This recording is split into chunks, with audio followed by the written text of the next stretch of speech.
नमस्कार मेरे प्यारे विद्यार्थियों, कक्षा 7वीं के विद्यार्थी। आपकी हिंदी पुस्तक का जो तीसरा पाठ है हिमालय की बेटियां, आज हम उस पाठ के बारे में आपसे आलोचना करेंगे। हिमालय की बेटियां, आप लोगों ने हिमालय पर्वत का नाम सुना होगा, सबने सुना होगा। किताबों में हिमालय पर्वत के बारे में आप लोगों ने पढ़ा होगा। थोड़ी बहुत जानकारी उस पर्वत के बारे में आप लोगों के पास होगी, ऐसा मैं मानता हूँ। हिमालय, हाँ कि नहीं, आपने नाम सुना है। अक्सर लोग जब तपस्या करने के लिए मुनि ऋषि लोग तपस्या करने के लिए कहाँ जाते हैं, ऐसा हम सुनते हैं। किसी को, हालांकि आज तक हमने देखा नहीं, हिमालय चले जाते हैं। सबसे ऊंचा पर्वत है हिमालय, वहां चले जाते हैं तपस्या करने के लिए। उस हिमालय की बेटियां भी हैं, जानते हो आप लोग। उस हिमालय पर्वत की कई सारी बेटियां हैं। यकीन नहीं हो रहा है ना? हैं। आज हम उस हिमालय पर्वत की बेटियों के बारे में पढ़ेंगे। अब आपके मन में यह सवाल आ रहा होगा कि भाई, हिमालय पर्वत ने तो शादी नहीं की, वो तो पर्वत है, वो शादी भला कैसे करेगा? अगर उसने शादी नहीं की तो बेटियां उसे कहां से मिली? नहीं, शादी न करने पर भी उसकी बेटियां हैं। धरती माता की संतानें हैं या नहीं है? हैं? हम ही तो हैं इस धरती माता की संतान। हम धरती माता की संतानें, हम सब इस धरती माता की संतान हैं। तो अगर धरती माता की संतान हो सकती हैं तो क्या हिमालय की बेटियां नहीं हो सकती? हो सकती हैं। बस हमें जानना है कि हिमालय पर्वत की ये बेटियां कौन हैं। हाँ कि नहीं, ये बेटियां कौन हैं? आज हम उन बेटियों के बारे में, उनकी वास्तविकता के बारे में, उनके हकीकत के बारे में आज हम रूबरू होंगे। ये जो पाठ है हिमालय की बेटियां, इस पाठ के लेखक हैं नागार्जुन। ठीक है। मैं पहले थोड़ी सी जानकारी आप लोगों को दे देता हूं। पाठ में घुसने से पहले थोड़ी सी जानकारी देता हूं। नदियां आप सबने देखी हैं, मैंने भी नदी देखी है, हाँ कि नहीं? अभी देखिए, अभी ये जो कुछ दिन पहले लगातार बारिश हो रही थी, इसके वजह से काफी नदियों में बाढ़ आ गई है। सनपुर की नदी देख लीजिए आप, महानदी देख लीजिए। बिनका जाते वक्त भी महानदी बहती है उस ओर, हाँ कि नहीं? तो जहाँ कहीं भी अभी फिलहाल आपको नदी दिखाई दे रही है, आप देखिए हीराकुद के जब 40 गेट खुल गए तब नदियों में पानी आ गया, लबालब पानी। गर्मी के मौसम में जिन नदियों में पत्थर दिखाई देते थे, सिर्फ रेत ही रेत दिखाई देते थे, फिलहाल उन नदियों में लबालब पानी आ गया है, बाढ़ आ गई है। उस नदी का पानी गांव में घुस गया है, शहरों में घुस गया है, हाँ कि नहीं? खेतों में घुस गया है। अच्छा, आप लोगों ने भी और मैंने भी नदियों को हमने दूर से देखा है,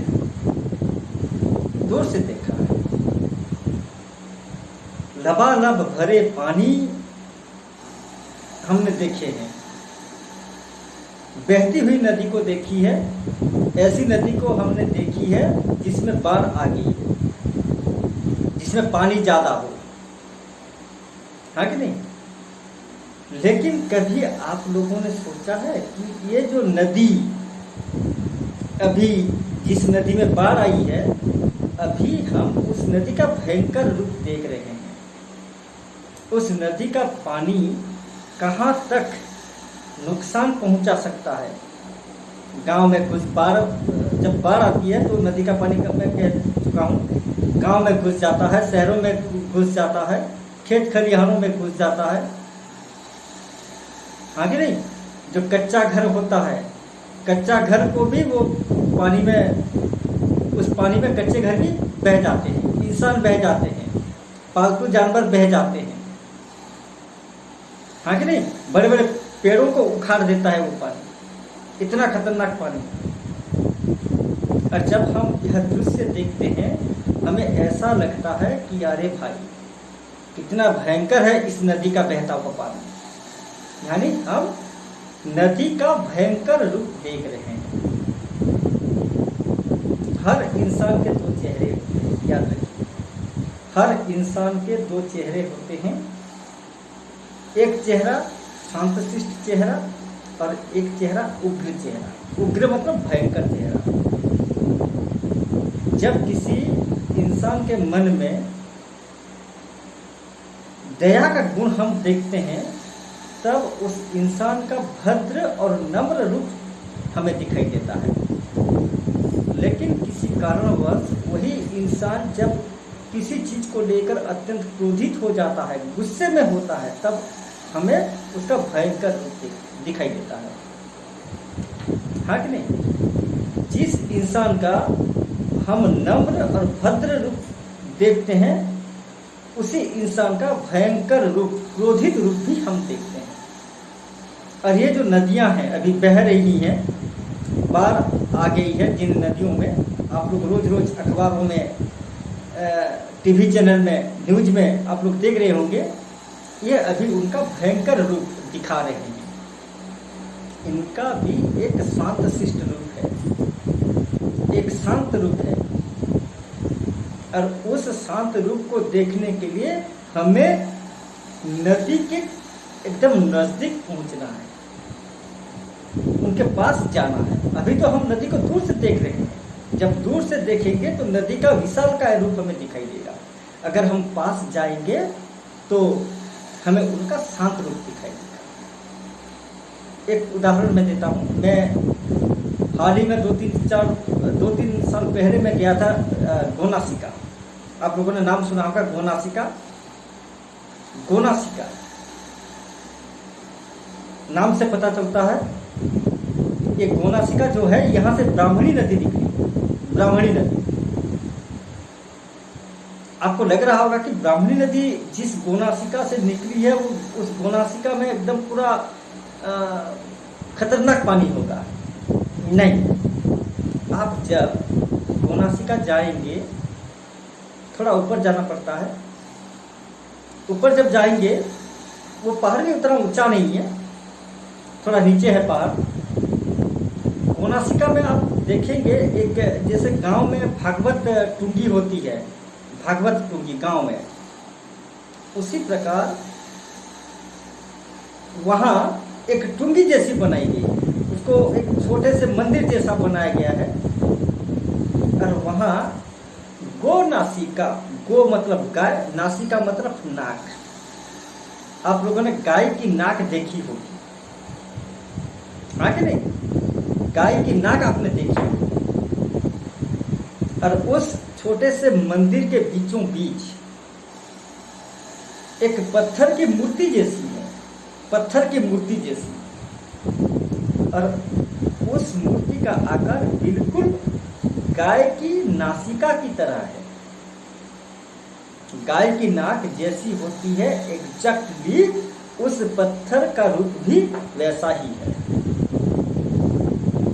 हाँ कि नहीं? और गाय की जो 2 नाक होते हैं, देखिए हमारी नाक में 2 छेद हैं सांस लेने के लिए।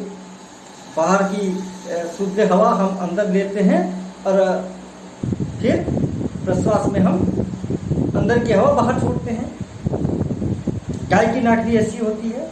तो वहाँ पे जो पत्थर की जो मूर्ति है, ठीक है, गाय की नासिका की तरह जो मूर्ति है, वहाँ भी 2 नाक है। उन नासिकाओं से दो जलधारा बह रही हैं, दो जलधारा, एकदम पतली धारा। ठीक है, टेप को, आपके घर में पानी टेप होगा, टेप को हल्के खुला छोड़ देंगे हम, पूरा नहीं खोलेंगे, पूरा उसको नहीं खोलेंगे, थोड़ा सा खुल के हम छोड़ देंगे। देखना पानी कैसे एकदम झिलझिल झिलझिल करके नीचे गिरता है। पानी की एक पतली धारा नीचे गिरती है। उसी प्रकार वहां पे जो पत्थर की जो मूर्ति है, उसी मूर्ति के दोनों नाकों से पानी की एकदम छोटी छोटी दो धाराएं निरंतर प्रवाहित हो रही है, सदियों से, सैकड़ों सालों से।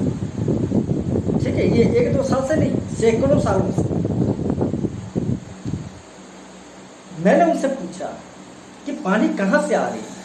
वहां पे कोई कुछ तालाब नहीं है, नदी नहीं है, ठीक है, पता नहीं पहाड़ के अंदर से कहाँ से वो पानी आ रहा है। और वो पानी नाक की जो छिद्र, जो छेद है, उसी छेद में से पानी की दो पतली धाराएं निरंतर बहती जा रही। जब मैंने पूछा तो मतलब पहाड़ के अंदर से वो पानी आ रहा है।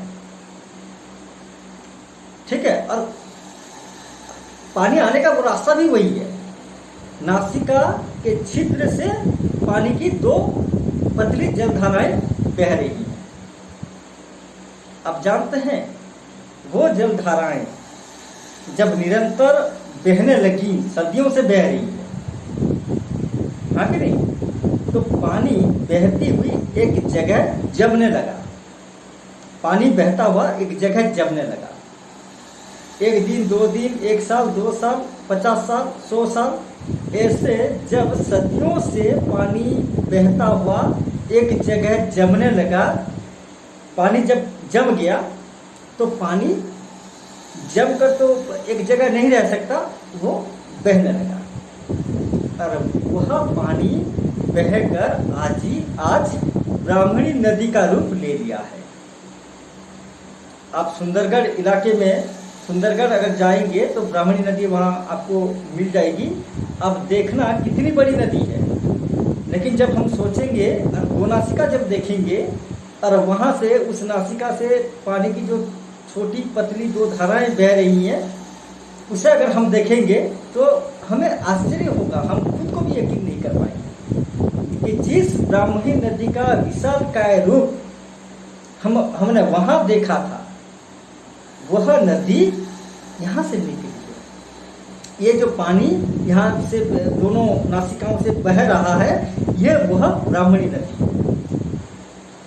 यानी जहाँ से नदी निकली है, वहाँ उसका शांत रूप हमें दिखाई देता है। लेकिन जब वह पानी बहकर समतल इलाकों में चला जाता है, वहाँ उसका आकार बड़ा हो जाता है, वह भयंकर रूप धारण कर लेता है। और भयंकर रूप धारण करने के कारण उसको हम नदी का नाम दे देते हैं। ठीक है, तो इस पाठ के जो लेखक हैं नागार्जुन, उन्होंने भी आज तक नदियों को दूर से देखा था, नजदीक से नहीं देखा था। तो वे हिमालय गए, लोग जाते हैं, घूमने जाते हैं, हाँ कि नहीं। जब घूमने का समय आता है, लोग टूरिस्ट लोग आते हैं, वहाँ घूमने के लिए आते हैं हिमालय में। इस प्रकार लेखक नागार्जुन भी गए हैं, कहाँ? हिमालय। अभी तक मैंने उन्हें दूर से देखा था, लेखक कह रहे हैं, अभी तक मैंने उन्हें दूर से देखा था। मैंने मतलब किसने? लेखक ने स्वयं अब तक नदियों का जो रूप देखा था, विशालकाय रूप देखा था। और नदी विशालकाय इसलिए दिखाई दे रहा था क्योंकि लेखक ने नदी को दूर से देखा था। बड़ी गंभीर, शांत, अपने आप में खोई हुई लगती थी। तो ये लेखक कब सोच रहे हैं? हिमालय पर्वत में ऑलरेडी लेखक हैं, हिमालय पर्वत पहुंच चुके हैं। जो बड़ी बड़ी नदियां इस धरती पर लेखक ने दूर से देखी थी, जिन नदियों को दूर से देखा था उन्होंने, उन नदियों को वे अभी हिमालय पर्वत के ऊपर देख रहे हैं। और वहां उन नदियों की छोटी सी धारा लेखक को कैसी प्रतीत हो रही है? बड़ी गंभीर। गंभीर मतलब सीरियस। जब हम किसी काम में लगे हुए होते हैं, टेंशन में होते हैं, हमें अपने काम से मतलब होता है, तब हमें किसी और के बारे में सोचने के लिए समय नहीं मिलता। बस हम अपने काम में लगे हुए होते हैं, हमारा माइंड इधर उधर भी नहीं होता, हम उसी काम को करने में मग्न होते हैं, गंभीर लगते हैं। तो ये जो छोटी जलधाराएं हैं हिमालय के शिखर पर, वे सब बहती हुई अपने रास्ते जा रही हैं, अपने अपने रास्ते में बह रही हैं। ठीक है, उनके पास समय नहीं है, बहने के अलावा उनके पास समय नहीं है, वे किसी और को देखते नहीं है, वे बहने में लगे हुए हैं, गंभीर लग रहे हैं, शांत, एकदम शांत।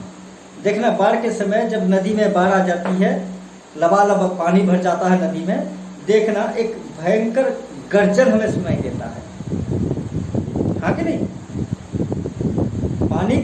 पानी की जो लहरें होती हैं, उन लहरों के कारण, बहती हुई हवा के कारण उस नदी से एक भयंकर गर्जन हमें सुनाई देता है।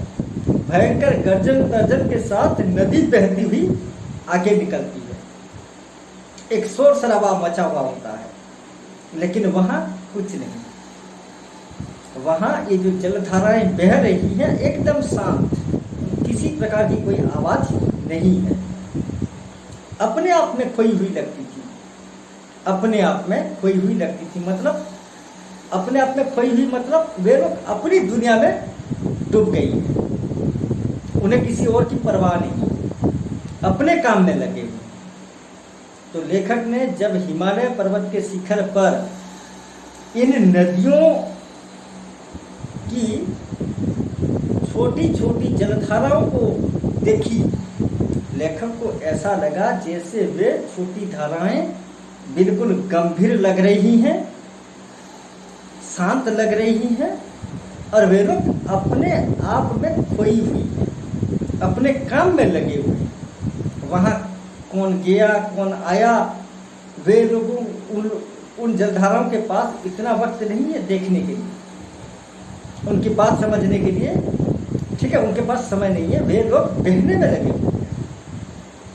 संभ्रांत महिला की भांति वे प्रतीत होती थी। संभ्रांत मतलब सभ्य, वे सभ्य समाज की महिलाओं की तरह प्रतीत हो रही हैं। उन्हें सभ्य समाज की महिलाओं के साथ तुलना की गई। उन छोटी छोटी जलधाराओं को यहाँ लेखक ने संभ्रांत महिला कहा। क्यों? क्योंकि आप सभ्य समाज की महिलाओं को देखिए, ये महिलाएं पढ़ी लिखी होती हैं, उच्च शिक्षित होती हैं, अपने काम में मतलब रखती हैं।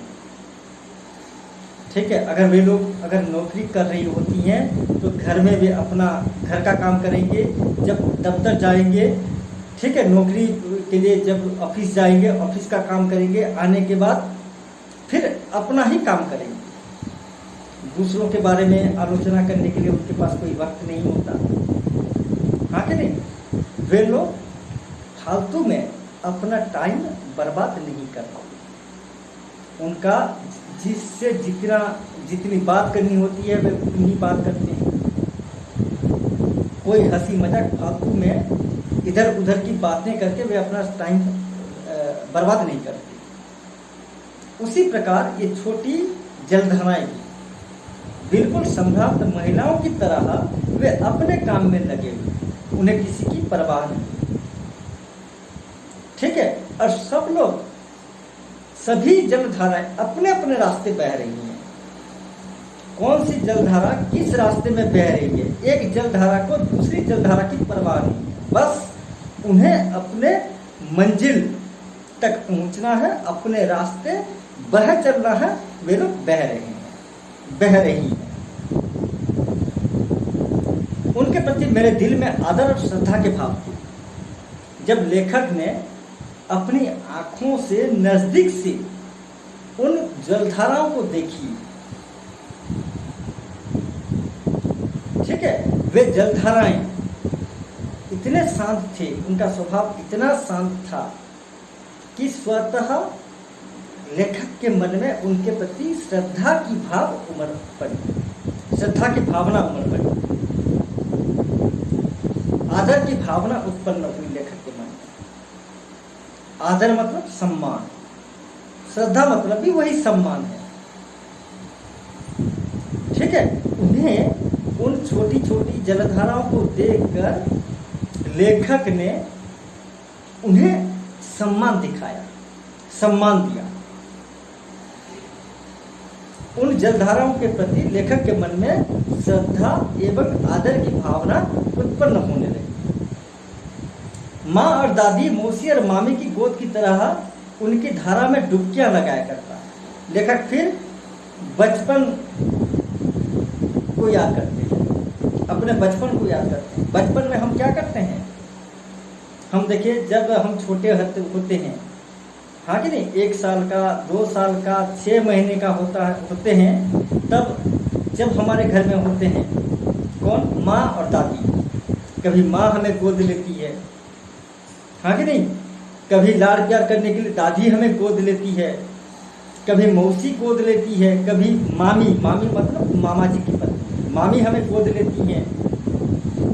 हम क्या करते हैं, लाड़ प्यार पाने के लिए इसके गोद से उसके गोद में, उसकी गोद से उसकी गोद में हम सिर्फ होते हैं, जाते हैं।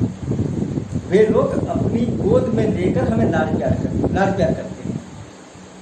तो लेखक यहाँ सोच रहे हैं कि जिस प्रकार बचपन में हमें अपनी माँ से, दादी से, मौसी से, चाची से, मामी से इतना लाड़ प्यार मिलता था, वे लोग हमें अपनी गोदी में लेकर खिलाते थे, ठीक उसी प्रकार बचपन में हम भी नदियों में डुबकियां लगाते थे,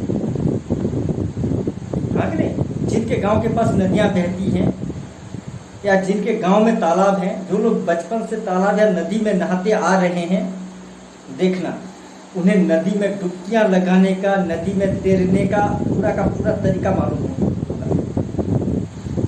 हाँ कि नहीं। वे लोग पूरा ऊपर से दौड़ते हुए जाते हैं और नीचे की ओर छलांग लगाते हैं, जैसे फिल्मों में स्टंट सीन होता है कि नहीं, हीरो जैसे हवा में उड़ते हुए नीचे कूदता है, ठीक उसी प्रकार ये छोटे छोटे बच्चे भी, क्योंकि वे लोग तैरने में माहिर हो जाते हैं, बचपन से नहाते आ रहे हैं, डुबकियां लगाते हैं। एक बार डूब गए तो पूरा तालाब छान मार के आ जाते हैं, 5 मिनट 10 मिनट तक पानी में डूबते रहते हैं, कभी पीछे से तैरते हैं, कभी आगे से तैरते हैं, हाँ कि नहीं। मतलब पानी के साथ उनका एक गहरा रिश्ता होता है, ठीक है। तो लेखक भी याद कर रहे हैं कि बचपन में मैंने किस प्रकार इन छोटी छोटी जलधाराओं की में, जब ये छोटी जलधाराएं समतल जमीन में जाकर बड़े हो जाती हैं, नदी का रूप ले लेती हैं, और उस नदी में मैं कैसे एकदम पूरा डुबकियां लगाया करता था। लेखक को उनकी छोटी सी नदी की छोटी सी जलधारा को देखकर लेखक को अपने बचपन की बात याद आ गई। परंतु इस बार जब मैं हिमालय के कंधे पर चढ़ा तो वे कुछ और रूप में सामने थे, लेकिन अभी वे हिमालय पर चढ़े हैं, हिमालय के शिखर पर हैं, और जिस नदी को लेखक ने नजदीक से दूर से देखा था, जिन नदियों का लेखक ने विशालकाय रूप देखा था, भयंकर रूप देखा था, अब हिमालय के शिखर पर खड़े होकर लेखक अब उन नदियों की छोटे रूप को देख रहे हैं, शांत गंभीर रूप को देख रहे हैं। और यहाँ जमीन में जो रूप उन्हें दिखाई दिया था वो रूप लेकिन हिमालय पर्वत के शिखर पर अलग है, वो रूप नहीं है। यहाँ भयंकर रूप देखा था, नदी का उग्र रूप देखा था और वहां नदी का शांत एवं गंभीर रूप लेखक देख रहे हैं। मैं हैरान था कि यही दुबली पतली गंगा, यही यमुना, यही सतलुज समतल मैदानों में उतरकर विशाल कैसे हो जाती है। मैं भी आश्चर्य हो गया था। मैं भी आश्चर्य हो गया था जब गोनासिका गया और पत्थर की उन छिद्रों से, उन पत्थर के उस दोनों जहाँ छेद हुए थे वहाँ से ब्राह्मणी नदी की जलधारा, एकदम दुबली पतली जलधारा जिस प्रकार वहाँ से निकल रही थी, मैं भी देखकर हैरान हो गया। मुझे अपने आप को यकीन नहीं हुआ, मैं खुद को यकीन नहीं कर पाया। अरे इतनी पतली पतली जलधाराएं, ये जलधाराएं बहकर ब्राह्मणी नदी, बहती हुई ब्राह्मणी नदी को बनाया। इन जलधाराओं से ही ब्राह्मणी नदी बनी है। मैंने भी अपने आप पर विश्वास नहीं किया और वहाँ लेखक को भी अपने आप पर विश्वास नहीं हो रहा है। लेखक आश्चर्य हो रहे हैं कि यही है गंगा, यही है यमुना, यही है सतलुज नदी, इतनी छोटी छोटी जलधाराएं। और समतल मैदानों में जब ये जाती हैं, बहकर जाती हैं, वहाँ इतना बड़ा रूप इनका कैसे हो जाता है, ये इतने भयंकर रूप कैसे धारण कर लेते हैं। लेखक सोच भी नहीं पा रहे हैं, आश्चर्य हो रहे हैं। इनका उछलना और कूदना, खिलखिलाकर लगातार हंसते जाना, इनकी यह भावभंगी, इनका यह उल्लास कहाँ गायब हो जाता है मैदान में जाकर। हाँ कि नहीं? इनका उछलना और कूदना, ये अभी बच्ची हैं। समतल मैदानों में जिन नदियों को हम देख रहे हैं, ये उनका वयस्क रूप है, बड़ा वाला। और हिमालय पर्वत के शिखर पर हम इन नदियों के जो रूप देखेंगे, ये उनका छोटा सा रूप है, बाल रूप है। और जब हम बच्चे होते हैं क्या करते हैं? उछलते हैं, कूदते हैं, मौज मस्ती करते हैं, खिलखिलाकर हंसते हैं, दूसरों को चिढ़ाते हैं, नौटंकी करते हैं, नटखट हो जाते हैं, बदमाशी करते हैं, शैतानी करते हैं। हाँ कि नहीं? तो बिल्कुल बचपन में हमने जिस प्रकार नटखटी की थी, जिस प्रकार बदमाशी की थी, जिस प्रकार उत्पात मचा रहे थे हम, जिस प्रकार नादानी कर रहे थे, जिस प्रकार हंसते खेलते मौज मस्ती कर रहे थे, उछलते थे, कूदते थे, ठीक उसी प्रकार इन बड़ी बड़ी नदियों का जो छोटा रूप है, छोटी छोटी जलधाराएं जो हिमालय पर्वत के शिखर पर बह रही हैं, वे भी अपनी बाललीला दिखा रही हैं।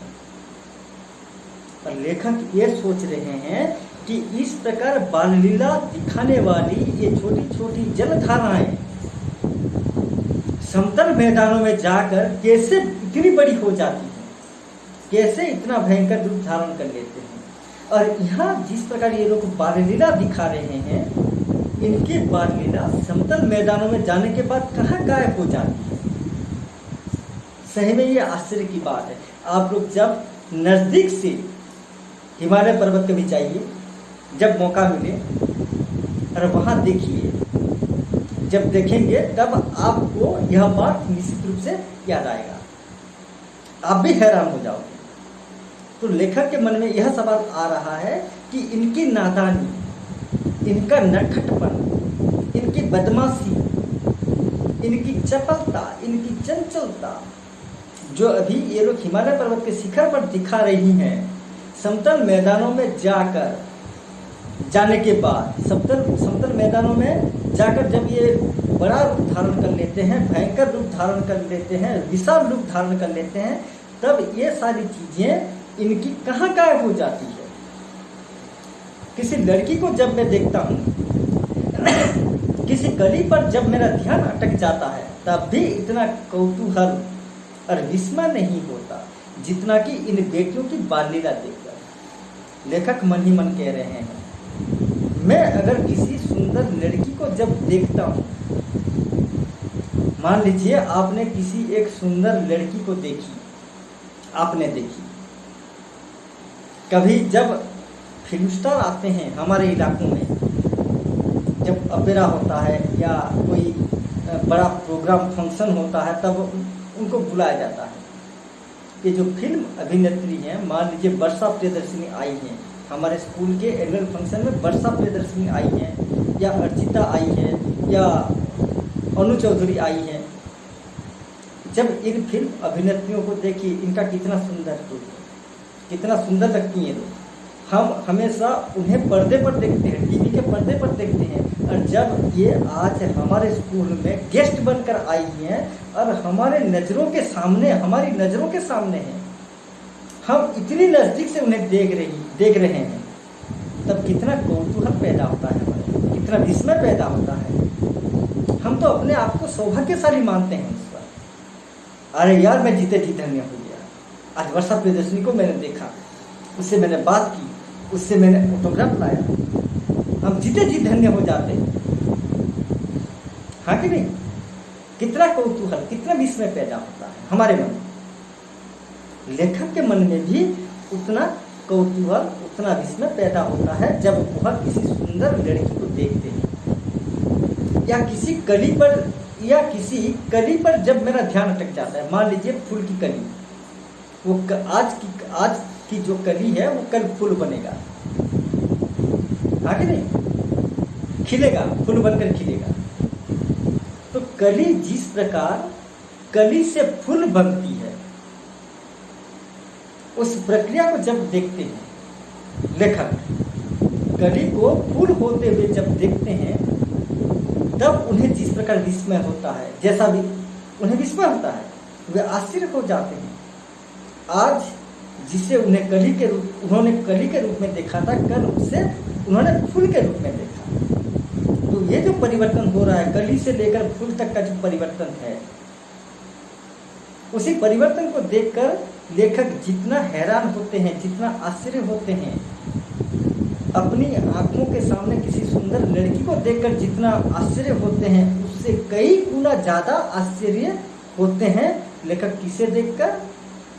समतल मैदानों में बहने वाली विशालकाय नदियों की बाल रूप को जब वे हिमालय पर्वत के शिखर पर देखते हैं, और भी ज्यादा आश्चर्य होते हैं। सुंदर लड़की को देखना उन्हें जितना आश्चर्य लगता है, कली को फूल बनते हुए देखना लेखक को जितना आश्चर्य लगता है, उससे 100 गुना ज्यादा, कई गुना ज्यादा आश्चर्य लगता है जब विशालकाय नदियों का बाल रूप वे कहाँ देखते हैं? हिमालय पर्वत के शिखर पर। बहुत आश्चर्य हो जाते हैं, हैरान हो जाते हैं, कहाँ भागी जा रही है। फिर लेखक के मन में और एक सवाल आता है कि ये जो नदियों की जो छोटी छोटी जलधाराएं हैं, ये जलधाराएं बहती हुई समतल मैदानों में कहाँ भागी जा रही हैं? इनका मंजिल कहाँ है? ये किससे मिलने के लिए भाग रही है? बहती हुई ये लोग कहाँ जाकर मिलती हैं? किसमें मिल जाती हैं? कहाँ भाग रही हैं? लेखक भी सोच नहीं पा रहे कि ये जलधाराएं इतनी तेजी से भाग रही हैं, और ये भागते हुए कहाँ तक पहुँचेंगी। लेखक कल्पना भी नहीं कर पा रहे, आश्चर्य हो रहे हैं, अपने आप को सवाल पूछ रहे हैं, वह कौन लक्ष्य है जिसने इन्हें बेचैन कर रखा है। सही बात है, जब हम अपने जीवन में, जब हम पढ़ते हैं, लिखते हैं, बड़ा आदमी बनने के लिए सोचते हैं, तब हमारे जीवन में एक लक्ष्य आ जाता है, एक टारगेट होता है हमारे सामने, और उस टारगेट तक पहुंचने के लिए हमें कड़ी मेहनत करनी होती है। हम बेचैन हो जाते हैं टारगेट को पूरा करने के लिए, लक्ष्य तक पहुंचने के लिए हम बेचैन हो जाते हैं। जब तक हम अपने लक्ष्यों को पूरा नहीं कर लेते, अपने मंजिल तक नहीं पहुंच जाते, अपने टारगेट को हासिल नहीं कर लेते, तब तक हमारे अंदर बेचैनी भरी रहती है, हाँ कि नहीं? तो लेखक सोच रहे हैं इन छोटी छोटी जलधाराओं के जीवन में ऐसा कौन सा लक्ष्य होगा जिस लक्ष्य को पूरा करने के लिए ये लोग नीचे की ओर भागी जा रहे हैं। ऐसा कौन सा लक्ष्य है इनके जीवन में जिस लक्ष्य ने उन्हें नीचे की ओर भागने के लिए मजबूर कर दिया, इन्हें नीचे की ओर बह जाने के लिए बेचैन कर दिया। अपने महान पिता का विराट प्रेम पाकर भी अगर इनका हृदय अतृप्त ही है तो वह कौन होगा जो इनकी प्यास मिटा सकेगा। लेखक सोच रहे हैं, फिर सोच रहे हैं कि हिमालय एक महान पिता है, एक आदर्श पिता है। ऐसे आदर्श पिता की पुत्री होकर, ऐसे महान पिता की पुत्री होकर, ऐसे महान पिता, आदर्श पिता का लाड़ प्यार स्नेह पाकर भी ये लोग क्या इनसे तृप्त नहीं है। लेखक सोच रहे हैं कि हिमालय पर्वत ने अपनी बेटियों को कितने लाड़ प्यार से बढ़ाया, कितना स्नेह दिया, कितना प्यार किया, उनकी सारी इच्छाएं पूरी करने की कोशिश की। किसने? हिमालय पर्वत। फिर भी इनकी यह नटखट बेटियां अपने महान पिता के प्रेम को, अपने महान पिता के लाड़ प्यार को ठुकरा दिया। उनके अपने महान पिता को स्नेह और लाड़ प्यार को ठुकरा कर ये लोग भागी जा रही हैं। हिमालय पर्वत से, अपने पिता से सारे रिश्ते नाते तोड़कर ये लोग भाग रहे हैं। तो लेखक सवाल कर रहे हैं कि ये जिसके लिए ये छोटी छोटी जलधाराएं अपने पिता के प्रेम को ठुकरा कर, अपने पिता के स्नेह लाड़ प्यार को ठुकरा कर भाग रहे हैं, वह कौन है? ऐसा क्या है समतल मैदानों में जिसने इन्हें अपनी ओर आकर्षित करके रखा है, जिसने इन्हें बेचैन कर दिया है, अपनी ओर बह जाने के लिए बेचैन कर दिया है। किससे मिलने के लिए ये लोग इतना उतावला होकर नीचे की ओर बह रही है? ऐसा क्या है समतल मैदानों में जो इनकी प्यास को मिटा सकेगा, इन्हें महान पिता, आदर्श पिता हिमालय पर्वत से भी ज्यादा प्यार दे सकेगा? कोई तो होगा ना समतल मैदानों में जो हिमालय पर्वत से भी ज्यादा लाड़ प्यार दे सकता है इन छोटी छोटी जलधाराओं को, हिमालय पर्वत से ज्यादा स्नेह कर सकता है। हिमालय पर्वत की तुलना में उनकी आकांक्षाओं को, उनकी तमन्नाओं को, उनकी अभिलाषाओं को पूरा कर सकता है। ऐसा कोई तो होगा समतल मैदान में। कौन है जिससे मिलने के लिए ये छोटी छोटी जलधाराएं इतना व्यस्त विव्रत हैं, इतना मजबूर हैं, इतना बेचैन हो रही हैं और नीचे की ओर भागी जा रही हैं? कौन है वो? बर्फ जली नंगी पहाड़ियां, छोटे छोटे पौधों से भरी घाटियां, बंधुर अधित्यकाएं, सरसब्ज उपत्यकाएं, ऐसा है इनका लीला निकेतन। और ये छोटी छोटी जलधाराएं जब इतने ऊपर से नीचे की ओर आ रही हैं, बह रही हैं, ये जानती है कि हमारा रास्ता आसान नहीं है। जिस रास्ते से हम बहकर समतल मैदानों में जाएंगे वह रास्ता इतना आसान नहीं है, कंटकित है। ये लोग जानती हैं, सब जानती हैं, सारी की सारी जलधाराएं जानती हैं कि जिस रास्ते को हमने पकड़ा वो रास्ता इतना आसान नहीं है, कंटकित है। उस रास्ते से होते हुए समतल मैदानों में पहुंचना हमारे लिए बहुत मुश्किल है, फिर भी वे लोग जा रहे हैं। और आपको यकीन नहीं होगा जब ये हिमालय पर्वत की चोटी से, शिखर से नीचे की ओर बहती हुई जाती हैं। कहाँ जाती है? समतल मैदानों में। तो उन्हें किन किन चीज़ों को सामना करना पड़ता है? बर्फ जली नंगी पहाड़ियाँ, आप लोग तो जानते हैं हिमालय पर्वत जहाँ है उसके आसपास के इलाके में क्या पड़ता है? बर्फ, हाँ कि नहीं? बर्फ पड़ती है, गिरती है, और देखना बर्फ से पूरा इलाका ढक जाता है।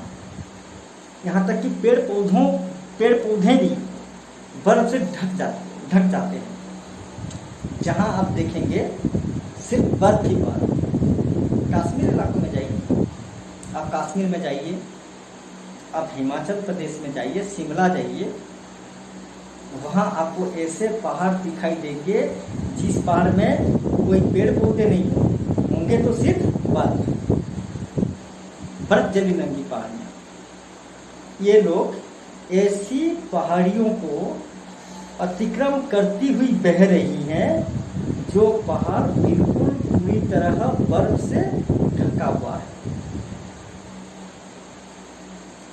छोटे छोटे पौधों से भरी घाटियां। घाटी तो आप लोग जानते हैं, घाटी मतलब एक हिसाब से अगर देखा जाए तो मृत्यु का दूसरा। आप कभी मालकानगिरी इलाके में जाइए, आप कभी केंदुझर आइए, आप कभी कोरापुट जाइए, वहाँ घाटियाँ मिलेंगी, हाँ कि नहीं। कुछ घाटियाँ ऐसी होती हैं बीच में रास्ता होगा और दोनों तरफ पहाड़, हाँ कि नहीं। बीच में रास्ता है, एक संकीर्ण रास्ता होता है बीच में, और दोनों तरफ पहाड़, एकदम खतरनाक होता है। कुछ घाटियां ऐसी होती हैं संकीर्ण रास्ता, बीच में एकदम संकीर्ण रास्ता, एक तरफ एकदम 100-200 फुट की खाई होती है और एक तरफ पहाड़ होता है। एक तरफ पहाड़ तो दूसरी तरफ खाई, मुड़ाव होता है। जिस प्रकार जमीन में सांप रहता है ना, उसी प्रकार मुड़ाव होता है, बहुत खतरनाक होता है। और ये जो घाटियां हैं, जिन घाटियों को ये छोटी छोटी जलधाराएं बहती हुई अतिक्रम कर रही हैं, वे घाटियां छोटे बड़े पौधों से भरी हुई हैं। बहुत सारे पेड़ पौधे हैं, छोटे छोटे पेड़ पौधे हैं उन घाटियों में, और उन छोटे छोटे पौधों से भरी घाटियों को भी ये लोग अतिक्रम करती हुई आगे बढ़ रही है। बंधुर आदित्यकाय। बंधुर मतलब मुकुट, इंग्लिश में जिसे कहते हैं क्राउन, राजा महाराजा लोग पहनते हैं मुकुट, हाँ कि नहीं। यहाँ मुकुट मतलब चोटी, शिखर। मुकुट मतलब जो शादी ब्याह में हम लोग जो मुकुट पहनते हैं वो मुकुट नहीं है, या राजा महाराज जो मुकुट पहनते हैं वो मुकुट नहीं है। यहाँ मुकुट का मतलब शिखर, बंधुर मतलब चोटी। आदित्यकाय मतलब पहाड़ के शिखर में जो समतल भूमि होती है, पहाड़ के ऊपर, पहाड़ की चोटी में जो समतल भूमि होती है, उसे कहते हैं आदित्यकाय। ऐसे ये लोग भागते भागते, ये जो नदी की जो छोटी छोटी जलधाराएं ऊपर से नीचे की ओर बह रही हैं, बहते समय ये लोग पहाड़ की चोटी में, पर्वत की चोटी में जो समतल भूमि है, उसी समतल भूमि को भी लांघ कर जा रही है। सरसब्ज उपत्यकाएं। उपत्यका मतलब पहाड़ के आसपास की जो भूमि, किसी पर्वत या पहाड़ के आसपास की जो भूमि होती है। देखना कभी कभार आप दो पहाड़ को देखेंगे, दो पहाड़ आपस में मिले हुए होते हैं, जो क्या कहते हैं, नीचे का जो हिस्सा होता है, दो पहाड़, जब एक पहाड़ खत्म होता है दूसरा पहाड़ शुरू होता है, तो दोनों पहाड़ों के बीचों बीच जो झुका हुआ हिस्सा होता है, जो झुकी हुई भूमि होती है पहाड़ के आसपास की भूमि, उसे कहते हैं उपत्यकाएं। सरसब्ज मतलब वहां भी बड़े बड़े पेड़ पौधे, ठीक है, बड़े बड़े पेड़ पौधों से भरे उपत्यकाओं को भी ये लोग लांघ कर आगे की तरफ बढ़ रही हैं, जा रही हैं, भागी जा रही हैं।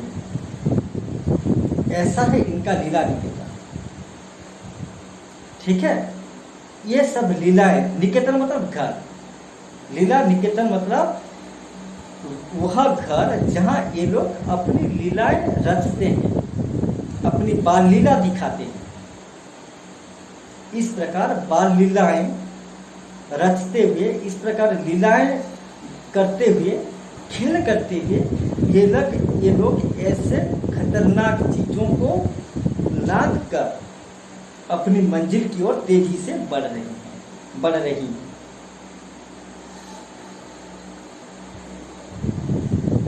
खेलते खेलते जब ये, हाँ और एक चीज, अगर किसी को घर से भागना हो तो वो रास्ता नहीं देखता। जो लोग घर से भाग जाते हैं, माता पिता नहीं चाहते हैं कि हमारा लड़का या हमारी लड़की घर से भाग जाए, हाँ कि नहीं?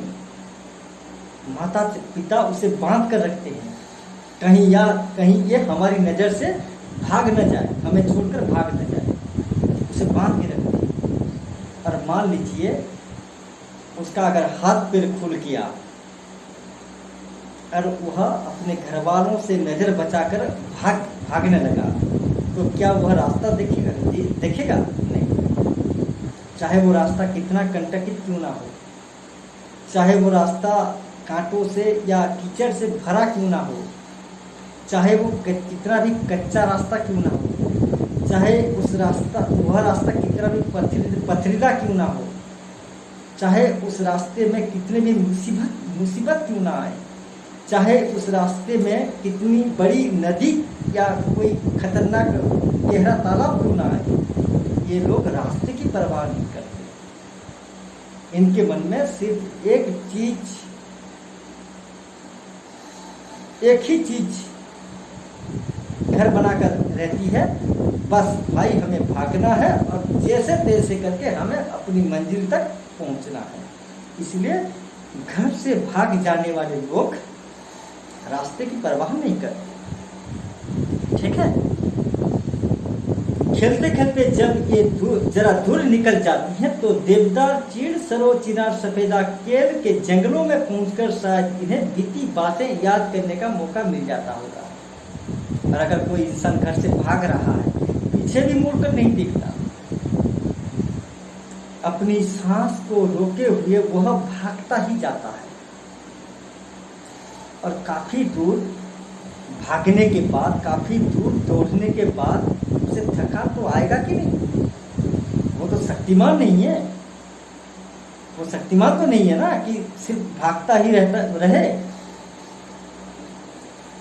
बहुत दूर दौड़ने के बाद निश्चित रूप से उसे थकान महसूस होगा। और जब उस आदमी को थकान महसूस होता है, वह दौड़ते दौड़ते थक जाता है, वह कहीं ना कहीं थोड़ी देर के लिए विश्राम ले लेता है। चाहे वह किसी चट्टान पर हो या किसी पेड़ के नीचे हो, हाँ कि नहीं, थोड़ी देर वह रुक कर वहाँ आराम से शांति से बैठकर अपनी थकान मिटाता है। इस प्रकार ये छोटी छोटी जलधाराएं जब अपनी मुसीबत भरे रास्ते में भागी जा रही हैं, अपनी मंजिल को पाने के लिए ये लोग तेजी से भाग रही हैं। भागते भागते जब ये थक जाती हैं, ये जाकर कहाँ विश्राम लेती हैं? जंगल। जंगल मतलब मान लीजिए समतल मैदान आ गया। भागते भागते जब ये समतल मैदानों में पहुंच जाते हैं, समतल मैदान मतलब डायरेक्ट ये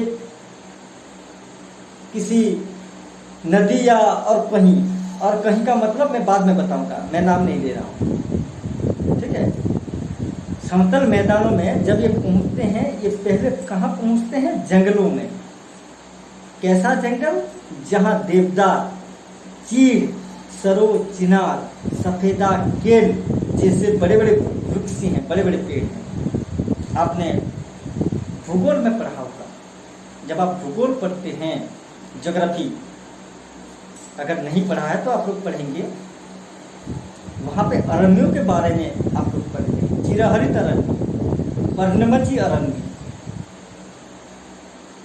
हाँ कि नहीं, टाइगा, सरल उड़िया में मैं कहता हूँ सरलवर्गीय अरण्य, सरलवर्गीय अरण्यों के टाइगा कहा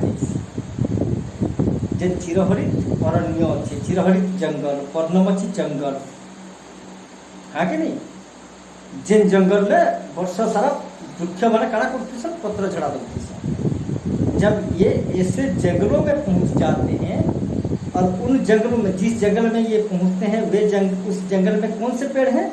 देवदार के पेड़ हैं, चीड़ के पेड़ हैं, सरो, चिनार, सफेदा, केल जैसे बड़े बड़े पेड़ उगे हुए। ऐसे बड़े बड़े पेड़ वाले जंगल में जब ये पहुंच जाते हैं, वहाँ कुछ देर के लिए ये रुक जाती हैं।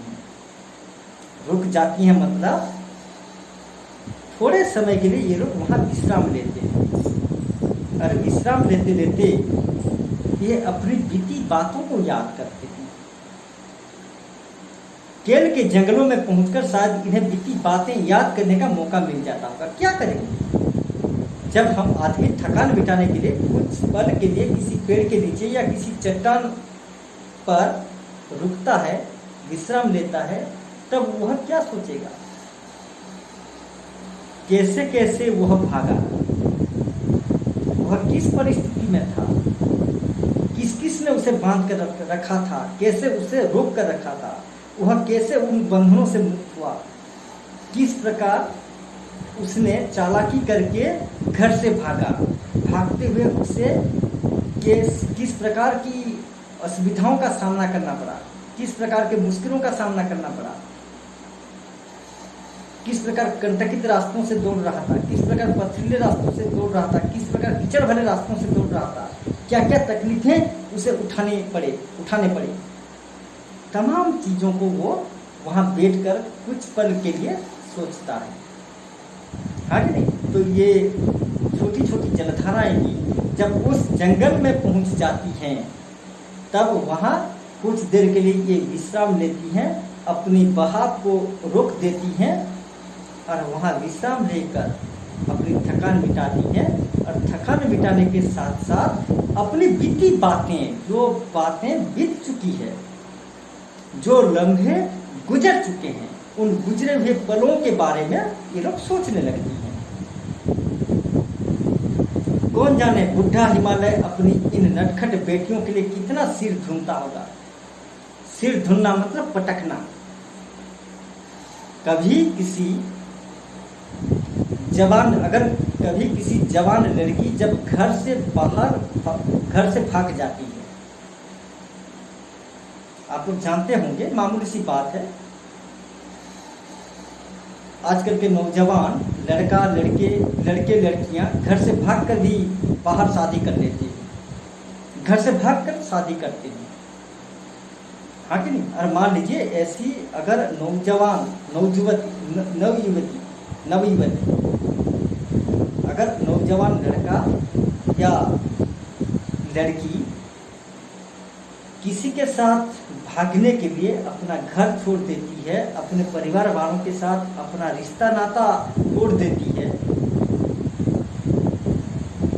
तब उसके माता पिता को, उसके परिवार वालों को कैसा महसूस हो रहा होगा जब उन्हें पता चलेगा। रात को वो भागी और सुबह जब उन्हें पता चलेगा कि हमारी लड़की घर से भागी किसी के साथ, कितना दुखी होते हैं, कितना मायूस हो जाते हैं,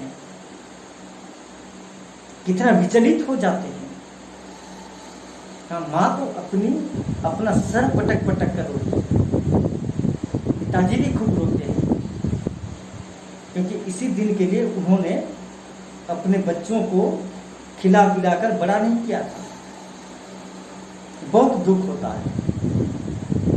लेखक यहाँ सोच रहे हैं कि ये जो नदी की छोटी छोटी जलधाराएं अपने महान पिता हिमालय का प्रेम, हिमालय का स्नेह, हिमालय के लाड़ प्यार को ठुकरा कर किसी और के साथ मिलने के लिए भाग रही हैं, तो इनके भाग जाने से उनका जो वृद्ध पिता है, हाँ कि नहीं, उनका जो बुढ़ा बाप है हिमालय, इनके वियोग से, इनसे बिछोड़ जाने से कितना दुखी हो रहा होगा। इन्हें याद कर करके वो किस प्रकार अपना सिर पटक रहा होगा।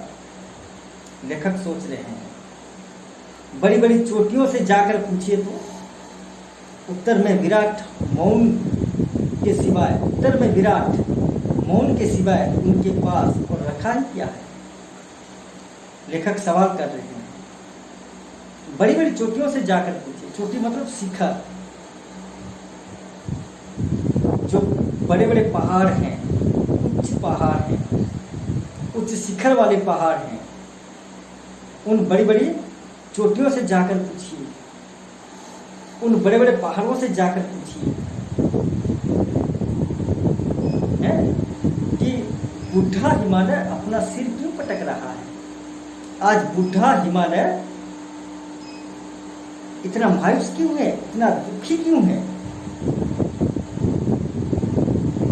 विराट मौन के सिवा उनके पास और रखा ही क्या है। क्या जवाब आएगा? हिमालय मौन रहेगा। कोई कहता है कि हमारा लड़का किसी लड़की को लेकर भाग गया या हमारी लड़की किसी लड़के के साथ भाग गई, कोई नहीं कहता। वास्तविकता है, ये सच्ची बात है, हाँ कि नहीं। माँ बाप कभी नहीं कहते, उनको बहुत बुरा लगता है, बहुत दुख होता है, उन्हें बहुत ठेस पहुंचती है, बहुत आघात लगता है उन्हें। ऐसा कहने में उन्हें बहुत दुख होता है। उन लोगों के पास चुप रहने के अलावा और कोई रास्ता नहीं होता, इसलिए माँ बाप चुप रहते हैं। सब कुछ रोते रोते वे लोग सहन कर जाते हैं। अब बुढ़ा हिमालय का भी वही हाल है। बेचारा चुप रहने के अलावा उसके पास अब कोई चारा ही नहीं है। तो मेरे प्यारे विद्यार्थियों, आज तक इतना। आप लोग मेरे इस पढ़ाए गए पाठ को अच्छे से पढ़िए, वीडियो देखिए, समझने का प्रयास कीजिए। हर बार कहता हूँ, बार बार पढ़िए, ठीक है। मेरी बातों को ध्यान से सुनिए, समझिए। समझ में ना आए तो डिस्क्रिप्शन में मेरा व्हाट्सएप नंबर होगा, आप फोन करके या मैसेज भेजकर व्यक्तिगत रूप से मुझे अपना डाउट पूछिए, अपनी समस्याओं को दूर कीजिए। अगले वीडियो में हम नेक्स्ट पैराग्राफ से पढ़ेंगे। तब तक धन्यवाद।